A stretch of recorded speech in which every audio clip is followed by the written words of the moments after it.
I believe that Ban Ki-moon and Hillary Clinton wouldn't be coming here if not to close a deal.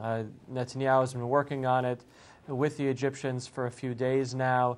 The Egyptians seem willing to play a role in Gaza in making sure that there wouldn't be rocket fire upon Israeli civilians.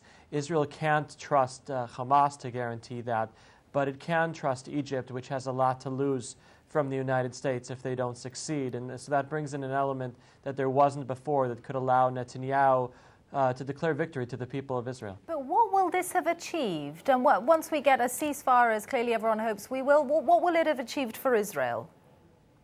Well, the whole goal was to achieve quiet in the south. You know, Israelis have been running for their lives there for 10 years. If that can stop even for a few months, then that is a big achievement. And having Egypt involved, which means having America involved, that's a guarantee that there never was before. If you can have somebody responsible, not a terrorist organization, who's there making sure that the people of Gaza are helped. Remember, the whole goal here for Israel, we want the people of Gaza to be helped and not to suffer under the terrorist leadership that they have there, then that's good for Israel and that's good for the Palestinians, and so hopefully that can happen by the end of the day. You say Israelis have been running for their lives from rockets fired from Gaza. So tell me then, until this current confrontation, how many Israelis have been killed by these rockets from Gaza this year? Well, you know the numbers don't matter. The fact that Israel has shot down I think the numbers do matter. Do you know the answer to this? How many Israelis had died this year? No, I really know that it doesn't matter, ma'am. No, well, why does it not matter? I can tell you that Israel shot down hundreds of them. Each one of those rockets could have killed 5 people. How many Israelis were killed? No, but how many Israelis were actually killed by these rockets? Do the math. Assume that every rocket can kill 5 people. And there have been more than 700 fired since last week. That was not my question. The fact that Israel's protecting its citizens a lot better than any other country is, Israel has no reason to apologize for that, the same way that England and every other country wouldn't apologize for protecting its citizens well.